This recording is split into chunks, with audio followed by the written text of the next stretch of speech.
The following program deals with a controversial subject. The theories expressed are not the only possible interpretation. Viewers are invited to make a judgment based on all available information. Tonight, liftoff. We have a liftoff. We investigate the most extraordinary event of the 20th century. It's one small step for man.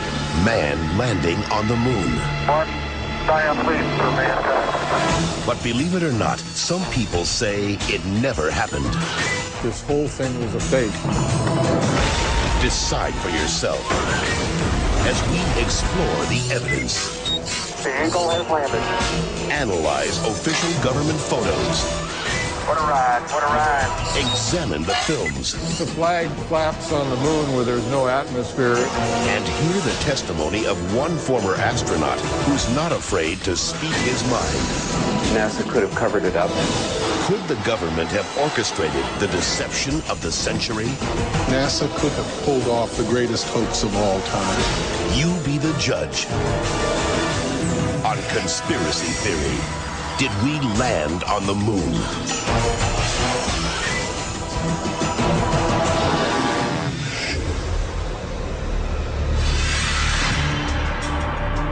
On July 16th, 1969, America held its breath. 10, 9, ignition sequence start. 6,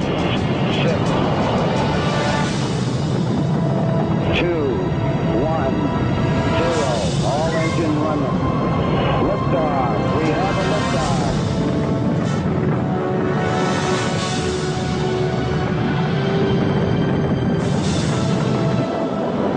Apollo 11 blasted into space, beginning its 250,000-mile journey to the moon. During their 8-day voyage, the Apollo 11 astronauts saw spectacular views of the Earth, floated in a weightless environment, and supposedly went where no man had gone before. Guys looking good, down a half. Lights on, picking up some dust. 4 forward, drift into the right a little. Contact light. Okay, engine stop. We copy you down, Eagle. Houston, Tranquility Base here. The Eagle has landed. But did it? Did they really land on the moon? Most of us think so. Millions of people watched on television as the lunar lander touched down, and these unforgettable words were spoken. It's one small step for man,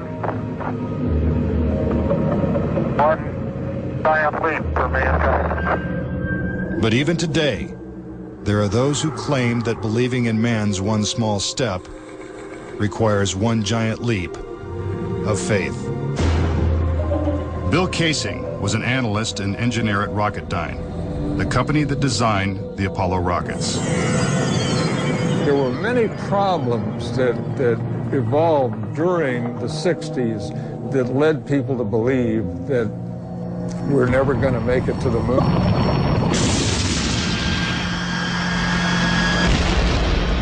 Three decades ago, when the world watched Apollo's lunar landings, Bill Kaysing was watching too.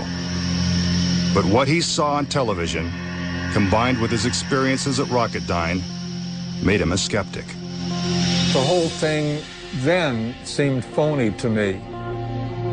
I think it was an intuitive feeling that what was being shown was not real. As he studied the footage more closely, he was shocked to find several inconsistencies. Kaysing observed that despite the clarity of deep space, the stars were missing from the black lunar sky. He saw the American flag waving, even though there is none on the moon. And he discovered that there was no blast crater beneath the lunar lander, where its powerful rocket engine had fired. This evidence convinced Kaysing that we never sent a man to the moon. But NASA dismisses these charges. There are always going to be people who believe some outlandish theories, and the notion that we somehow were able to fake the lunar missions is pretty outlandish. As outlandish as it might seem, It has been estimated that as many as 20% of Americans believe we never went to the moon. But how could anyone think that one of the greatest moments in human history is a hoax? Is it really possible that NASA deceived the world? According to a former astronaut, it's entirely possible. Regarding the Apollo mission, I can't say 100% for sure whether these men walked on the moon.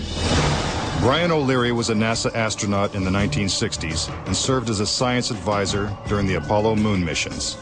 It's possible that NASA could have covered it up just in order to cut corners and to be the first to allegedly go to the moon. Was getting to the moon first so important that our government would consider faking it? To find the answer, we have to go back 40 years, to a time when America and the Soviets were locked in a struggle for world domination. People assumed that the nation that won the space race would win the Cold War. We defined that as being first to the moon.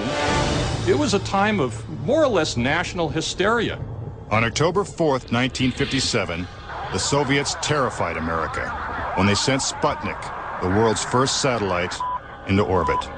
The New York Times had to publish an article explaining to Americans that it did not carry nuclear bombs that could be dropped on the city from that altitude. The American public's fear of nuclear annihilation intensified as Russia took the lead in the space race. House Speaker announced in Congress that we may be headed for extinction.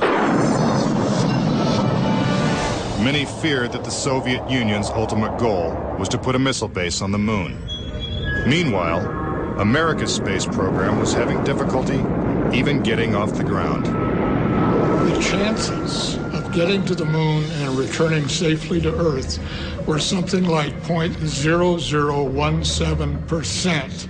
In other words, virtually an impossibility. What actually happened in my mind is that during the 60s, they said, if you can't make it, fake it. But if the Apollo missions were fake, how was this monumental hoax accomplished? According to Casing, the launch of Apollo's Saturn V rocket was real. It just never sent astronauts to the moon. The astronauts were launched with the Saturn V. Then, in order to account for their disappearance, they simply orbited the Earth for 8 days. And in the interim, they showed these fake pictures of the astronauts on the moon.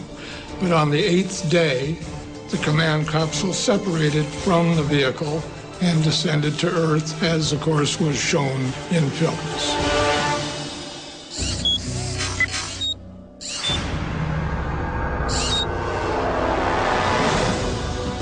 This theory inspired the 1978 movie Capricorn 1, in which the government attempts to fool the world by faking a mission to Mars. We do not claim this planet in the name of America. We claim it in the name of all the people of the planet Earth. The Apollo footage is strikingly similar to the scenes in Capricorn 1. Producer Paul Lazarus suggests that the film's plotline could be more fact than fiction. I believe, had they wanted to, that NASA could indeed have pulled off the greatest hoax of all time, never sent anyone to the moon, and recreated it in a television studio. And I believe it could have been done at that time. The technology was in place. The footing is solid. The surface seems powdery. Surface is fine and powdery. I can kick it up loosely with my toe. What we put up on the screen was our own simulated version of whatever we could do within a $4.8 million budget. But with NASA's $40 billion budget, Casing believes they had the resources to pull off a hoax if they couldn't make it to the moon. The reason I believe that NASA and the government faked the moon landing was basically it was technically impossible to do it. And they simply had to come up with some sort of alternative that they felt the public would believe.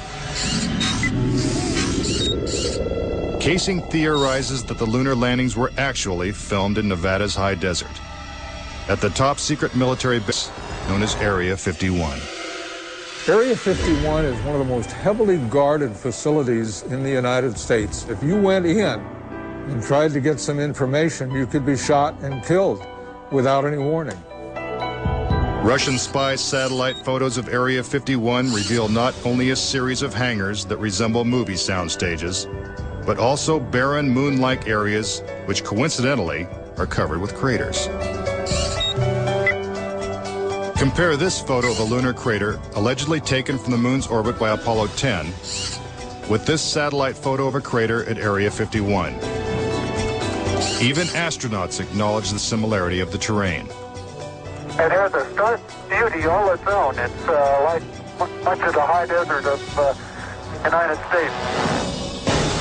Could billions of people really have been fooled into thinking the Nevada desert was the moon? Casing believes it's possible, and may be the real reason Area 51 is so heavily guarded.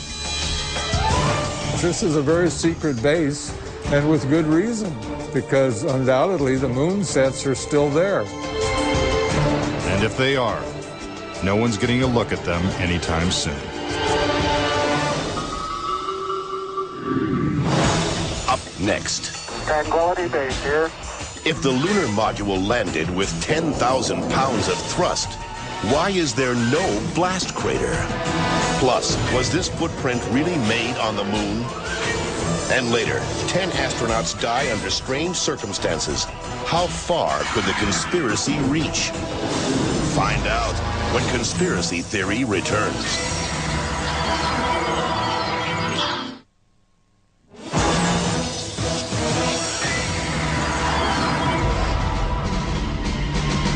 We've all been led to believe that on July 20th, 1969, the Lunar Excursion Module, also known as the LEM, carried American astronauts to the surface of the moon.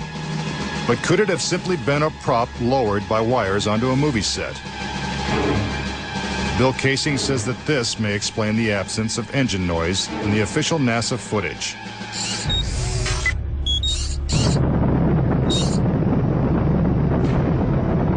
The noise level of a rocket engine is up into the 140, 150 decibel range. In other words, enormously loud. How would it be possible to hear astronauts' voices against the background of a running rocket engine? Picking up some dust. 30 feet, 2.5 down. Straight shadow. 4 forward, drifting to the right a little. Contact light. Okay, engine stop.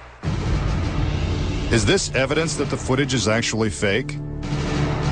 A sequence shot in a controlled environment here on Earth? Just months before this historic landing, a prototype LEM was flight tested at Ellington Air Force Base. While NASA cameras record the test flight, Neil Armstrong struggles to control the unwieldy craft. Then, at approximately 300 feet, the lander flies wildly out of control. At the last second, Armstrong ejects.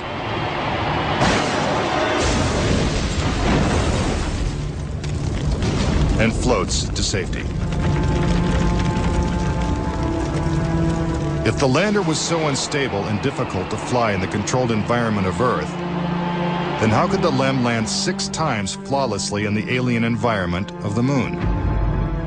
The LEM had a single engine mounted dead center, and then they had little push jets, thruster jets, a couple of them up on top.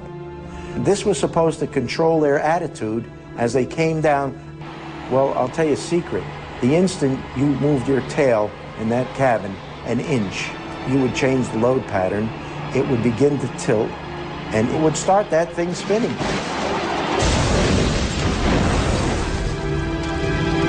The arguments that have been arrayed on the side of those who believe that the lunar landings were a hoax are very elaborate, and they have to be to support a theory like this. In the end, there's one set of evidence that is irrefutable, and that is that there are footprints, boot prints, still on the lunar surface. But conspiracy theorists say that the footprints themselves are suspicious. The surface appears to be very fine-grained as you get close to it. It's almost like a powder. To have a powerful rocket engine blast the surface of the moon, blasting away all of the dust, and then find footprints surrounding the lunar lander, that to me would be an impossibility. Photo after photo reveals that the lunar surface surrounding the LEM is covered with footprints. But Casing says there's something even more difficult to explain. The fact that there's no blast crater under the LEM is one of the most conclusive pieces of evidence that I find supporting the hoax.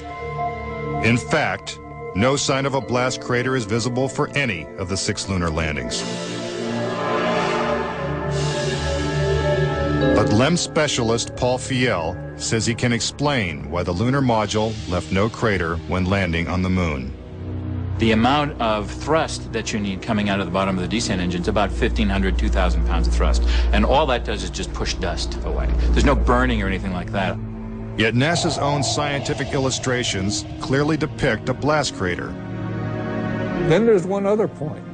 If they had truly landed on the moon, this dust would have then descended on the lunar lander, on the foot pads, and we find not a trace of dust on the foot pads. When I discovered that alone, I said, no way am I looking at a lunar lander that landed on the moon. Could it be that the LEM was just a prop on a giant lunar movie set? When Armstrong said, that's one small step for man and one giant leap for mankind, the footprint that he made could have easily been made in Area 51. Casing points out that the LEM's departure from the lunar surface is even more suspicious. In the footage of the ascent stage going up, what you don't see is an exhaust plume coming out of the rocket engine nozzle. What a ride, what a ride. But what do we see? We see the ascent stage suddenly pop up without any exhaust plume whatsoever, as though it were jerked up by a cable. Is this evidence of a conspiracy? Was the government capable of such a massive cover-up? To propose that this was all faked and a hoax, they have to say that every piece of evidence, that every physical, scientific test that one could offer to support the reality of the lunar landings, they have to say that all of those are fake. I would say that my conviction that Apollo was a fake was really not according to one specific piece of evidence, but it was cumulative. This whole thing was a fake. Coming up. We're getting a picture on the TV. If there's no air on the moon, why is this American flag waving? Plus, could these official NASA photos have been doctored? All of the photographs were faked. And later, is it possible for humans to have survived the deadly radiation in deep space? When Conspiracy Theory continues.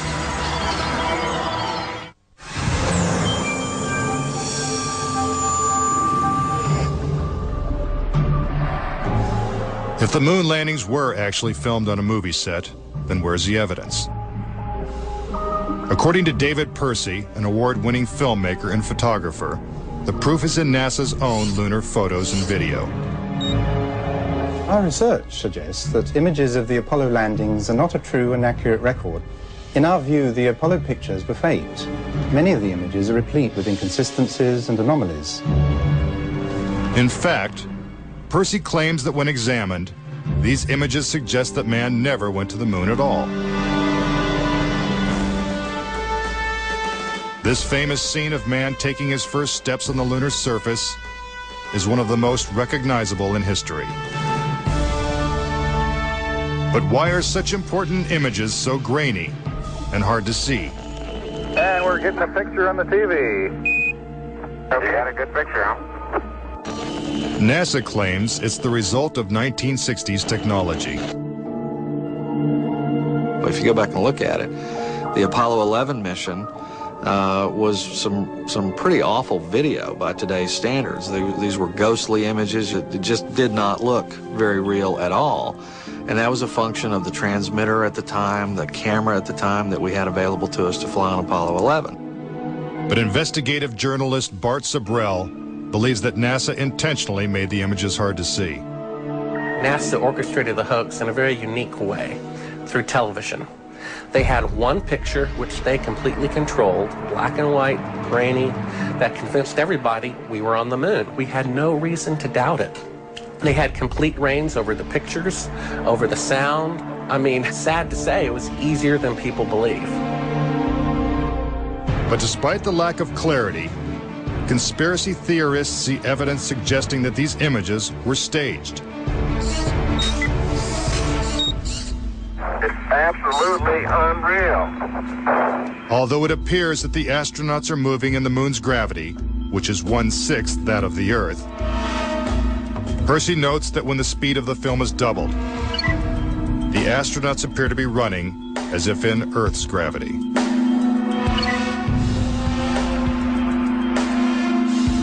Also, when the footage of the lunar rover is doubled in speed, it looks as if it's driving here on Earth. But there's another reason some believe the Apollo missions were shot on Earth.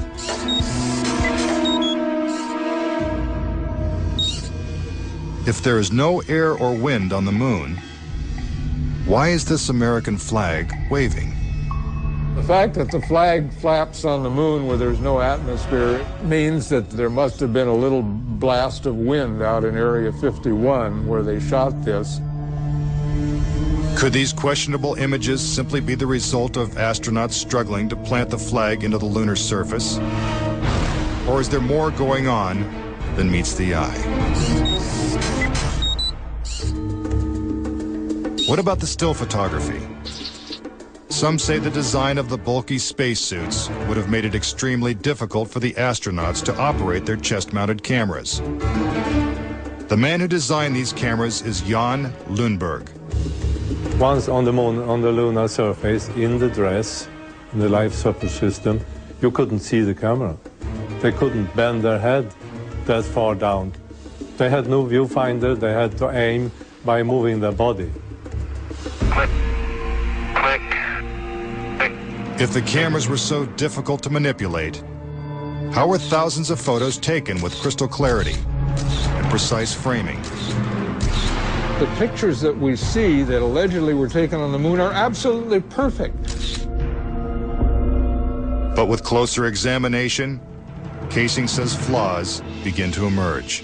Unfortunately, errors were made which are now being discovered. Conspiracy theorists point out that lighting is a major flaw in the lunar photos.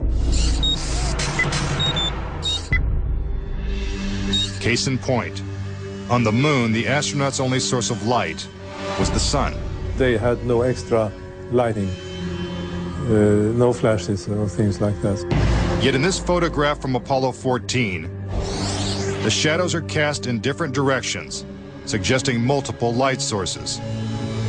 The shadows cast by the rocks in the foreground should have been east-west, like the LEM shadow.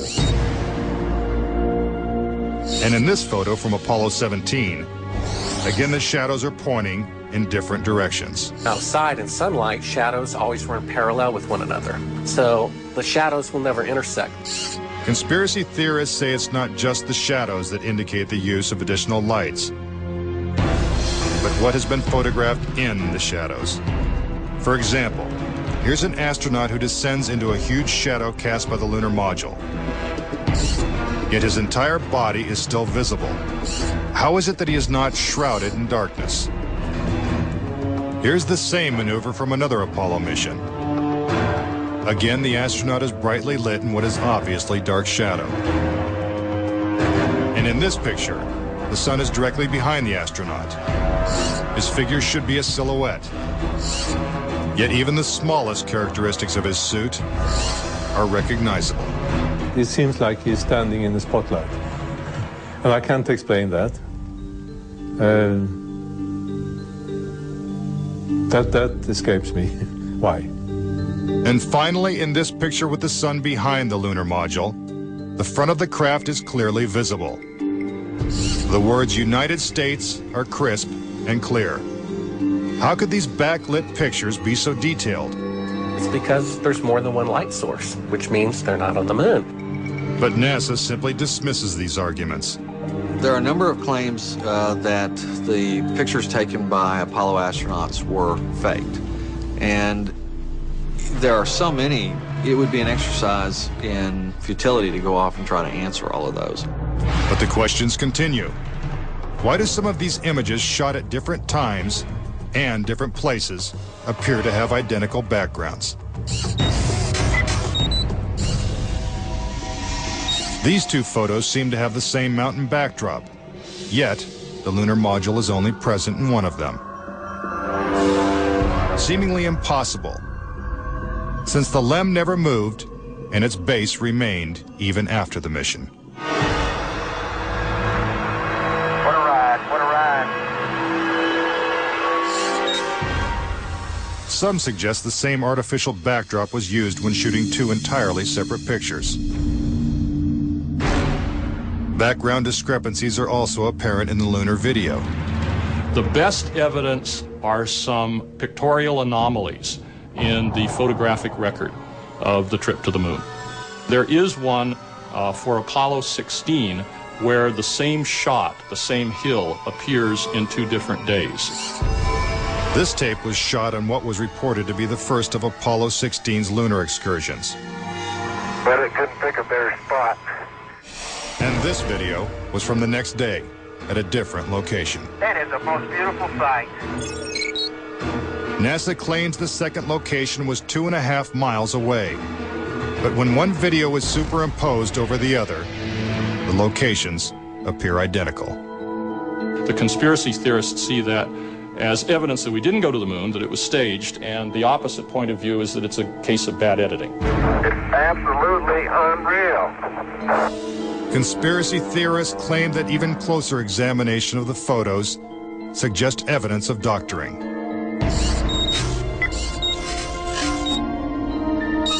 For reference, crosshairs were permanently etched into the lunar cameras, so they would have to appear on top of every image. But in this photo, a crosshair is behind a part of the lunar rover. This situation is impossible and has to be the result of technical manipulation and doctoring of the image.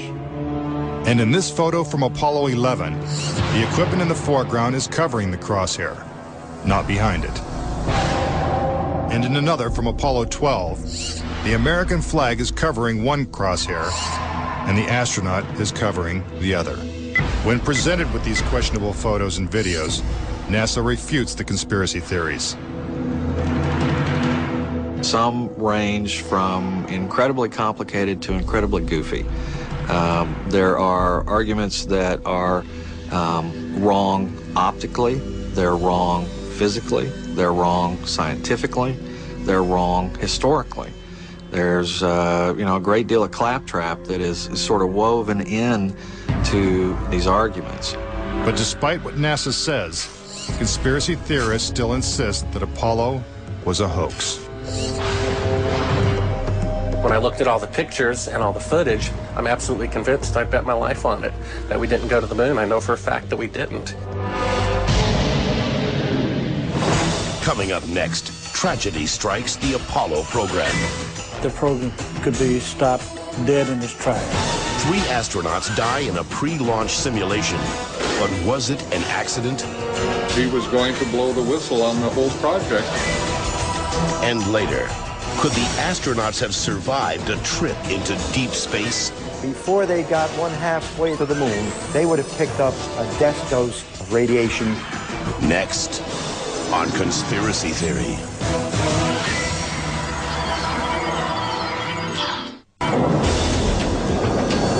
If what conspiracy theorists say is true, how could NASA perpetrate such a widespread hoax without someone from the inside blowing the whistle?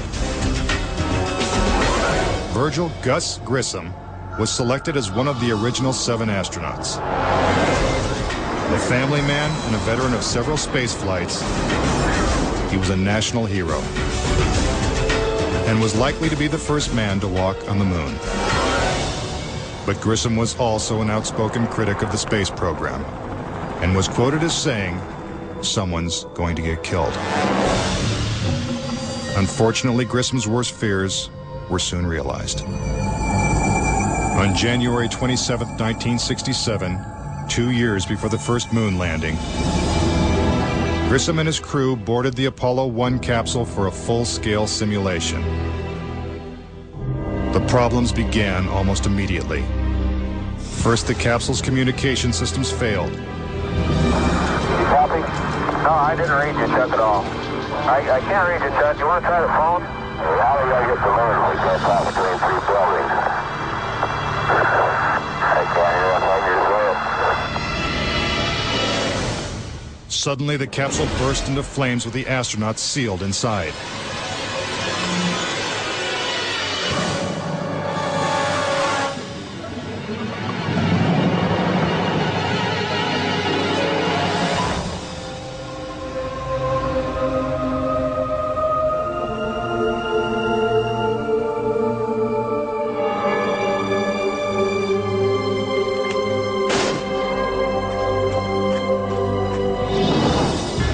Tragically, Gus Grissom, Ed White,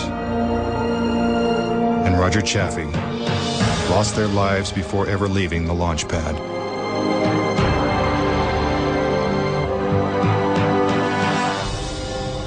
Gus Grissom's family believes the Apollo 1 fire was no accident.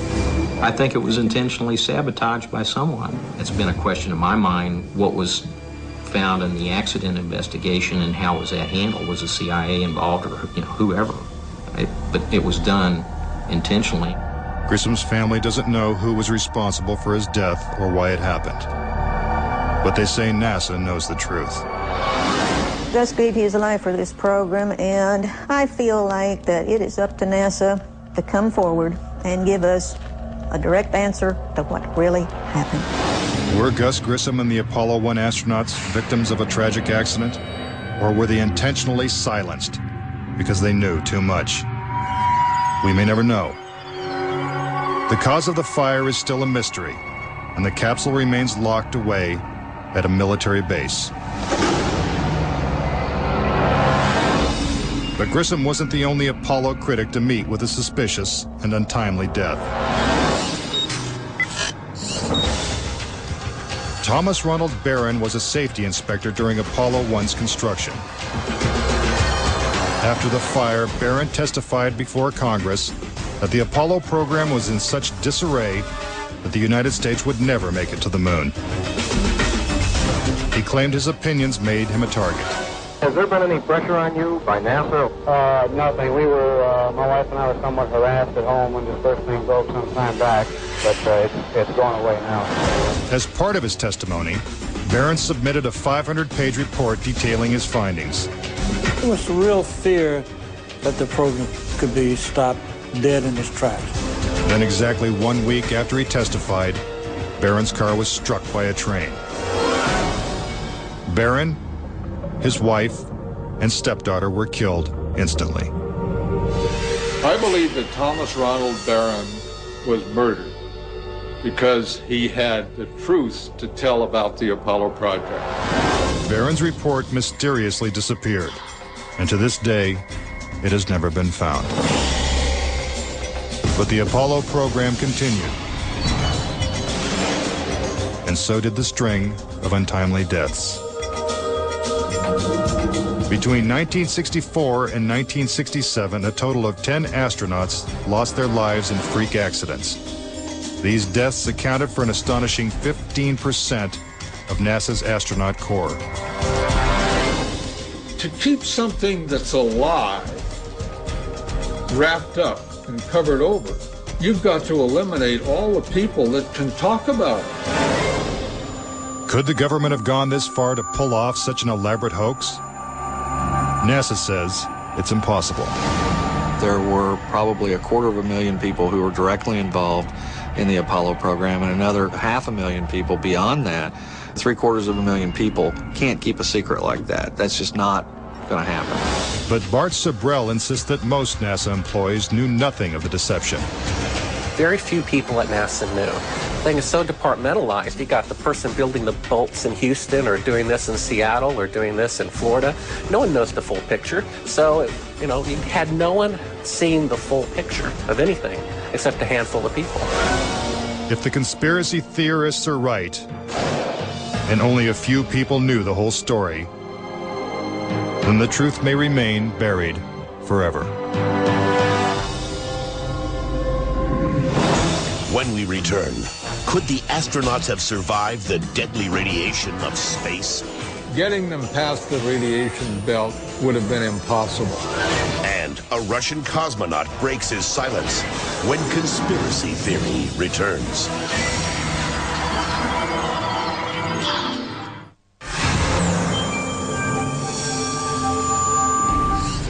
Suspicious deaths, evidence of doctored photos, and flags waving in the airless vacuum of space are not the only reasons to doubt that we ever went to the moon.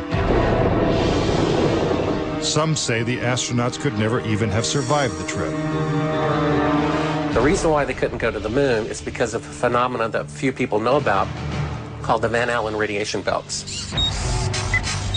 500 miles above the Earth, these bands of intense radiation surround our planet and are thousands of miles thick. Any human being traveling through the Van Allen belt would have been rendered either extremely ill or actually killed by the radiation within a short time thereafter. Other than the Apollo missions, no other manned space flight has attempted to pass through this deadly radiation. Every manned mission in history, Gemini, Mercury, Skylab, the Space Shuttle, has been below the radiation belt, all except going to the moon.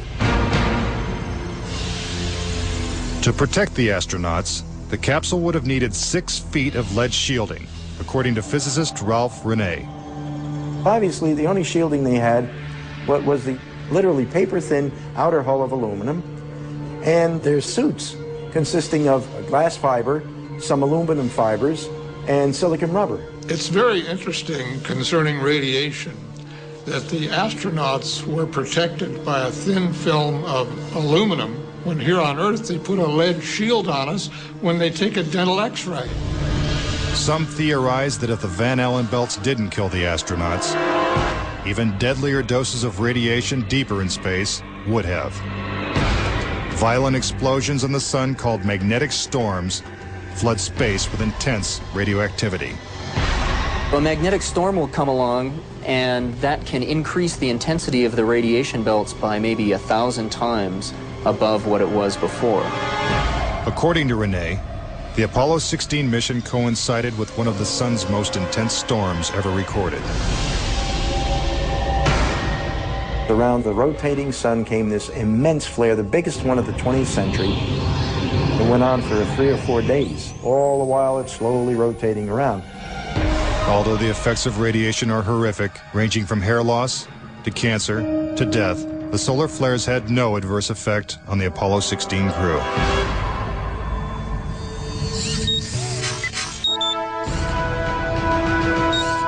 NASA had another problem, and one is that the moon's surface is totally inhospitable to man. If you do it in the dark, and that includes any part of the shadow of the spacecraft itself, the temperatures go down to 250 degrees below zero. In the sun, the temperatures go up to 250 degrees above zero. Rene also theorizes that the astronauts' liquid-cooled spacesuits could not have provided sufficient protection from the intense heat and radiation. But NASA maintains that this hypothesis is wrong. The claim that the radiation on the lunar surface would have incapacitated or hurt the astronauts, it's equal parts bad science and a bad understanding of how we went about designing the equipment. The spacesuits that they wore were incredibly tough and very resilient to lots of different things. If those suits do what NASA says they can do, then I want to see them suit up a guy or two, put him into 3 Mile Island, the pit there that's still hot, and have them clean up the mess. But they can't and they don't. The fact remains that no Apollo astronaut has ever suffered a serious illness from a trip to the moon. Could this be because they never left the safety of Earth's atmosphere in the first place? This is the main reason why the Russians never really intended to send the men to the moon. Was it the fear of lethal radiation that caused the Russians to abandon their plans to go to the moon? According to one of their chief cosmonauts, it was certainly a factor. Of course, we were worried to go out into the unknown of space. Of course, we were fearful. We had no idea how a human would be affected by the radiation. We suspected that possibly the radiation could even penetrate through the craft itself. Are the deadly perils of space proof that NASA faked the Apollo missions? To this day, the Russians have never sent a man to the moon. And we have no plans to return. A final word when conspiracy theory continues.